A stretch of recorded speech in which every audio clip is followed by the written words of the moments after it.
Friends, this is Santosh Kumar. Welcome to maths logicals. ఈరోజు మనము ఈ వీడియోలో దేని గురించి డిస్కస్ చేయబోతున్నామంటే, డిగ్రీ తర్వాత ఎవరైతే ఎంఎస్సి చేయాలనుకుంటున్నారో ఏ ఎంట్రన్సెస్ ఎగ్జామ్ రాస్తే బెస్ట్, ఏ ఎంట్రన్స్ ఎగ్జామ్ ద్వారా ఏ యూనివర్సిటీలో చదువుతాం అనేది మనం ఈ వీడియోలో డిస్కస్ చేయబోతున్నామండి. అయితే ఫస్ట్ డిగ్రీ అనేది మీరు ఏ కాలేజీలోనైనా ఎక్కడైనా మీకు నచ్చిన లోకల్ కాలేజెస్లో పూర్తి చేసి నేను ఎంఎస్సి యూనివర్సిటీలోనో లేకపోతే ఐఐటీలోనో లేకపోతే ఒక స్టేట్ యూనివర్సిటీలో లేకపోతే ఒక సెంట్రల్ యూనివర్సిటీలో చెయ్యాలని నాకు ఉంది, కానీ నాకు ఏ ఎగ్జామ్స్ రాయాలో తెలియట్లేదు అన్న వాళ్ళకి ఈ వీడియో అనేది చాలా ఉపయోగపడుతుందండి. అయితే మన ఛానల్ ఎవరైనా కొత్తగా చూస్తున్నట్లయితే సబ్స్క్రైబ్ చేయండి. ఈ వీడియోకి లైక్ చేసి మీ ఫ్రెండ్స్ కూడా షేర్ చేయండి. అయితే మీకు ఇంకా ఏమైనా డౌట్స్ ఉంటే కామెంట్ బాక్స్లో కామెంట్ చేయండి. అయితే ఇప్పుడు మనము ఫస్ట్ మీ అందరికీ తెలిసిన కామన్ ఎగ్జామ్ ఏంటంటే ఏపీ పీజీ సెట్ అండి. ఈ యొక్క ఏపీ పీజీ సెట్ అనేది కామన్గా మీకు తెలిసిన ఎగ్జామ్ అండి. అయితే ఈ యొక్క ఏపీ పీజీ సెట్ అనేది క్వాలిఫై అయినట్లయితే మనకి త్రూ 100 మార్క్స్కి ఉంటుందండి. అయితే ఇందులో ఎటువంటి నెగిటివ్ మార్క్స్ అనేవి ఉండవు. నెగిటివ్ మార్కింగ్ ఉండదు కాబట్టి 100 మార్క్స్ 100 బిట్స్ ఉంటాయండి. 100 మార్క్స్ 100 బిట్స్. అయితే నో నెగిటివ్ మార్కింగ్ అండి. అయితే నో నెగిటివ్ మార్కింగ్. అట్లా ఈచ్ బిట్కి 1 మార్క్ అండి. ఎవ్రీ బిట్కి 1 మార్క్. 100 bits 100 marks. ఇది ఏపీ పీజీ సెట్ అండి. ఇక ఏపీ పీజీ సెట్లో మనకు టాప్ యూనివర్సిటీ ఏదంటే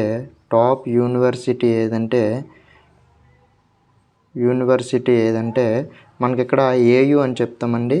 AU Andhra university. It was in Vizag. ఇది వైజాగ్లో ఉందండి. అయితే మనకి సెంట్రల్ యూనివర్సిటీలో నేను సెంట్రల్ యూనివర్సిటీలో ఎంఎస్సి చేయాలనుకుంటున్నాను అంటే మనము రాయవలసిన ఎంట్రన్స్ ఎగ్జామ్ ఏంటంటే సియుఈటి పీజీ సెట్ అండి. CUET PG set central university entrance test అండి. సియుఈటి. ఈ యొక్క సియుఈటి ద్వారా మనం సెంట్రల్ యూనివర్సిటీలోకి మనం ఎంఎస్సి చేయడానికి అడుగు పెట్టవచ్చండి. అయితే మనకి ఇక్కడ సియుఈటి అనేది 300 మార్క్స్కి ఉంటుందండి. 300 మార్క్స్కి నెక్స్ట్ 300 మార్క్స్కి 75 బిట్స్ అండి. ఈచ్ బిట్కి 4 మార్క్స్ అండి. 4 మార్క్స్. రాంగ్ ఆన్సర్కి 1 నెగిటివ్ మార్కింగ్ అండి. అయితే ఇది ఆల్రెడీ ఎవరైనా 2026లో నేను ఎంఎస్సి జాయిన్ అవ్వాలనుకుంటున్నాను అని అనుకున్న వాళ్ళు ఎవరైనా ఉంటే ఖచ్చితంగా ఇప్పుడు సిఈటి నోటిఫికేషన్ అనేది పడడం జరిగింది. అప్లై చేసుకోండి. ఏ సబ్జెక్ట్ అయినా మనం అప్లై చేసుకోవచ్చు. ఇక్కడ మనకు నచ్చిన సబ్జెక్ట్ అండి. పీజీ అనేది మనము ఏ సబ్జెక్ట్ చేయాలనుకుంటున్నాం, మ్యాథ్స్ చేయాలనుకుంటే మ్యాథ్స్, ఫిజిక్స్ చేయాలనుకుంటే ఫిజిక్స్, లేకపోతే కెమిస్ట్రీ చేయాలనుకుంటే కెమిస్ట్రీ, బయోటెక్నాలజీ చేయాలంటే బయోటెక్నాలజీ, అలా మనకి ఎన్ని సబ్జెక్ట్స్ అనేవి అక్కడ ఇస్తాడండి. అయితే మనము వన్స్ మనకి ఇక్కడ 1200 ఎంతో ఎగ్జామ్ ఫీజు ఉంటుందండి. 1200 ఉంటుంది. 1200 మనం పే చేస్తే మినిమం 2 ఎగ్జామ్స్ అనేవి మీరు అటెంప్ట్ చేయడానికి అవకాశం ఉంటుందండి. మ్యాక్సిమం 2 ఎగ్జామ్స్ అండి. 2 ఎగ్జామ్స్ మీరు ఎన్ని ఎగ్జామ్స్ అయినా రాసుకోవచ్చు. మీరు రాసిన ఎగ్జామ్స్ బట్టి ఒకవేళ 3 అయితే 1200 కన్నా ఎక్కువ ఎగ్జామ్ ఫీ అనేది ఉంటుందండి. 1200 మీరు ఓన్లీ 1 ఎగ్జామ్ రాయాలనుకున్నా, 2 ఎగ్జామ్స్ రాయాలనుకున్నా 1200 అనేది ఫీ అండి. అయితే మనకి ఇక్కడ maths, for example maths subject చూసామనుకోండి, మ్యాథమెటిక్స్ అనేది మనకి స్టాటిస్టిక్స్లో రాయొచ్చు, అట్లాగే మ్యాథమెటిక్స్లో రాయొచ్చండి. మ్యాథమెటిక్స్ అదే అప్లైడ్, ప్యూర్ సంథింగ్ ఇలా ఉంటుంది కదండి. అలాగా స్టాట్, ప్యూర్ మ్యాథ్స్. అయితే మనకి ఇక్కడ ఈ 1200 ఫీతో ఈ 2 ఎగ్జామ్స్ రాయొచ్చండి. ఎగ్జాంపుల్గా చెప్పండి, నేను ఈ స్టాటో రాయొచ్చు, మనకి అప్లైడ్ మ్యాథ్స్, ప్యూర్ మ్యాథ్స్ కలిసి ఉన్న మ్యాథ్స్ కూడా మనం ఎగ్జామ్ అనేది రాయొచ్చండి. నెక్స్ట్ మనకి లేదన్నా నేను ఎంఎస్సి అనేది ఐఐటిలో చేయాలనుకుంటున్నాను, కానీ ఐఐటిలో డిగ్రీ వాళ్ళ ఐఐటిలో అడుగు పెట్టవచ్చా, అడుగు పెట్టాలంటే ఏ ఎగ్జామ్ రాయాలి అంటే మనకి ఇక్కడ IIT JAM through IIT JAM we step in IIT JAM ద్వారా మనము ఐఐటీస్లో అడుగు పెట్టవచ్చండి. అయితే IIT JAM Indian Institute of Technology joint of admission for masters అండి. మాస్టర్స్ చేయడానికి ఐఐటీస్లో కూడా మనం ఐఐటీస్లో అడుగు పెట్టడానికి మనకు ఉన్న ఏకైక ఎగ్జామ్ ఏంటంటే ఐఐటి జామ్ అండి. ఇక్కడ మనకి సియూఈటీ పీజీ అనేది కట్ ఆఫ్ అనేది రిలీజ్ చేయడండి. సపోజ్ నేను లాస్ట్ ఇయర్ సియూఈటీ అనేది రాయడం జరిగిందండి. నేను మ్యాథమెటిక్స్ సబ్జెక్ట్ అనేది హెచ్సియు హైదరాబాద్ సెంట్రల్ యూనివర్సిటీలో చేస్తున్నానండి. హెచ్సియులో చేస్తున్నాను, Hyderabad central university mathematics department అండి నాది. అయితే ఈ యొక్క మ్యాథమెటిక్స్ డిపార్ట్మెంట్ అనేది హెచ్సియులో టాప్ అండి. అయితే టాప్ 10 యూనివర్సిటీస్లో హెచ్సియు అనేది టాప్ అండి. మన సౌత్ పరంగా చూసుకుంటే సౌత్ అవనియండి. అయితే మ్యాథమెటిక్స్ డిపార్ట్మెంట్ పరంగా అయితే ఆల్ ఇండియాలో టాప్ 10లో ఉన్నదండి. అయితే ఇప్పుడు ఎన్ఆర్ఐఎఫ్ఏ ర్యాంకింగ్ పరంగా చూసుకుంటే ఒకప్పుడు 25th ప్లేస్లో ఉండేది, 25th ఇప్పుడు ఉందండి, ఒకప్పుడు 10th ప్లేస్లో ఉండేది. అయితే ఇప్పుడు ఎన్ఆర్ఎఫ్ ర్యాంకింగ్ అనేది డిక్రీజ్ అవ్వడానికి గల కారణం ఏంటి, హెచ్సియు యొక్క ఎన్ఆర్ఎఫ్ ర్యాంకింగ్ డిక్రీజ్ అవ్వడానికి గల కారణం ఏంటంటే మెయింటెనెన్స్ పరంగా మనకి ఇక్కడ ఎన్ఆర్ఎఫ్ ర్యాంకింగ్ అనేది తగ్గుతుందని లాస్ట్ మాకు యూనియన్ ఎలక్షన్స్ అయ్యేటప్పుడు కొంతమంది ఏబీవీపీలు అవనివ్వండి, ఎస్ఎఫ్ఐలు అవనివ్వండి, ఇతర స్టూడెంట్ యూనియన్ పార్టీస్ అనేది చెప్పడం జరిగింది. కానీ ఎందుకు తగ్గింది అనేది ఎవరికి రీజన్ అయితే తెలియదు. అయితే నేనైతే హెచ్సియులో చేస్తానండి. హెచ్సియు చాలా బాగుంది. నెక్స్ట్ నేను మ్యాథమెటిక్స్ డిపార్ట్మెంట్ చేస్తున్నాను. అలాగే నాకు 82 స్కోర్ వచ్చిందండి అవుట్ ఆఫ్ 300.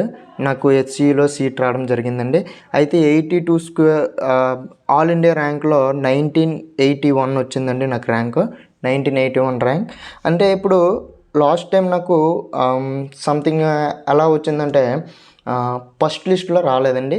నేను మళ్ళీ వాళ్ళు మీరు షార్ట్ లిస్ట్ అయ్యారు, ఓపెన్ కౌన్సిలింగ్కి రండి అంటే ఓపెన్ కౌన్సిలింగ్కి వెళ్ళాను. ఓపెన్ కౌన్సిలింగ్కి వెళ్తే అక్కడ మనకి టాప్ నాది ఓబీసీ కేటగిరీలో ఒక 15 సీట్స్ వస్తే నాకు టాప్ 15లో నేను ఉండేసరికి నాది 11th నేమో 12th నేమో అవడం వల్ల నాకు సీట్ అనేది రావడం జరిగిందండి. మనం లేదు ఫస్ట్ లిస్ట్లోనే రావాలంటే మీకు మ్యాక్సిమం 150+ స్కోర్ ఉంటే మాత్రం ఈ త్రూ హెచ్సియులోనే కాకుండా నెక్స్ట్ సెంట్రల్ యూనివర్సిటీ ఢిల్లీ అవనివ్వండి, బనారస్ అవనివ్వండి, ఇట్లాంటి సెంట్రల్ యూనివర్సిటీ టాప్ యూనివర్సిటీస్లో మీకు స్కోర్ అయితే చేయొచ్చండి. మ్యాక్సిమం కెమిస్ట్రీ డిపార్ట్మెంట్ అయితే మీకు ఖచ్చితంగా హెచ్సియులో సీట్ రావాలంటే 120+ ఉండాలండి. అది ఓబీసీ కేటగిరీ అయితే జనరల్ అయితే 130+ ఉండాలండి జనరల్కి. అలాగే ఎస్సీ ఎస్టీకి చెప్పవసరం లేదు, ఒక 100+ ఆర్ 90+ స్కోర్ ఉంటే మనకి ఎస్సీ ఎస్టీ కేటగిరీలో సీట్స్ అనేది రావడం జరిగింది. హెచ్సియు పరంగా మాట్లాడుతున్నానండి నేను, హెచ్సియు పరంగా. ఇక్కడ మనకి కెమిస్ట్రీ అవనివ్వండి, ఏ డిపార్ట్మెంట్ అయినా మీకు మినిమం 150+ స్కోర్ చేస్తే మీకు టాప్ 10 యూనివర్సిటీలో, టాప్ 10 సెంట్రల్ యూనివర్సిటీలో సీట్ అనేది ఈజీగా మీరు గెయిన్ చేయొచ్చండి. ఇప్పుడు ఐఐటి జామ్ అంటే ఏంటంటే ఇప్పుడు స్టార్టింగ్ మీకు ఐఐటి జామ్లో మనకి 100 మార్క్స్ జరుగుతుందండి, 100 మార్క్స్ జరుగుతుంది. అయితే ఇక్కడ part A, part B and part C అండి. ఇలా త్రీ పార్ట్స్లోనైతే మనకి ఎగ్జామ్ అనేది జరగడం జరుగుతుంది. అయితే 3 పార్ట్స్లో ఏంటంటే part A, part B, part C అండి. పార్ట్ ఏలో ఎంసీక్యూస్ ఉంటాయండి, అంటే మల్టిపుల్ చాయిస్ క్వశ్చన్స్ అండి, మల్టిపుల్ చాయిస్ క్వశ్చన్స్. అలాగే పార్ట్ బిలో మల్టీ కరెక్ట్ ఆన్సర్స్ అండి. అంటే మల్టీ కరెక్ట్ ఆన్సర్స్ ఏంటంటే మనకి క్వశ్చన్ ఇస్తాడండి, క్వశ్చన్ ఇచ్చిన తర్వాత మనకు 4 ఆప్షన్స్ ఇస్తాడండి. 4 ఆప్షన్స్లో 1 ఆర్ మోర్ దెన్ ఆన్సర్స్ ఉంటాయండి. అయితే 1 ఆన్సర్ ఉండొచ్చు, లేకపోతే 1 కన్నా మోర్ దెన్ కరెక్ట్ ఆన్సర్స్ ఉంటాయండి. అవి మనము ఇప్పుడు సపోజ్కి 2 కరెక్ట్ ఆప్షన్స్ ఉంటే 2 కరెక్ట్ ఆప్షన్స్ మనం చూస్ చేయాలండి. అది ఇక్కడ పార్ట్ బిలో మనకి ఇచ్చిన క్వశ్చన్స్ అండి.